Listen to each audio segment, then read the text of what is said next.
हा, मला पुन्हा एकदा तेच सांगायचंय की अशा असंख्य लोकांकडनं ही तर 11 माणसं एकमेकांना भेटली आणि ती माझ्यापर्यंत येऊ शकली.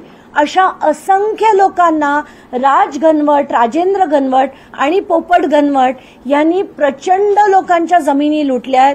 सगळ्या यंत्रणा यांच्यासाठी काम करतात आणि सगळीकडे धनंजय मुंडे हे बऱ्यापैकी ठिकाणी फोन करून दहशत निर्माण करून या सगळ्यांच्या जमिनी लाटल्या गेल्यात. म्हणून मी बावनकुळेंना भेटून त्यांना विनंती करणार आहे की सगळी प्रकरणं पुन्हा चौकशी करा आणि यांच्या जमिनी यांना कुठच्याही परिस्थितीत परत मिळाल्या पाहिजेत. आणि मला खात्री आहे की बावनकुळे हे नक्की करतील, कारण कुठेतरी योग्य काम करणं हेच एका मंत्र्याकडनं अपेक्षित आहे आणि ते करून घेण्यासाठी मी लढा मात्र नक्की देईन, एवढंच मी तुम्हा सगळ्यांना सांगू शकते. आणि हे होईपर्यंत माध्यमांनी सुद्धा त्यांची साथ द्यावी, कारण अशी असंख्य लोकांना आता कसं झालंय की सामान्य लोकांना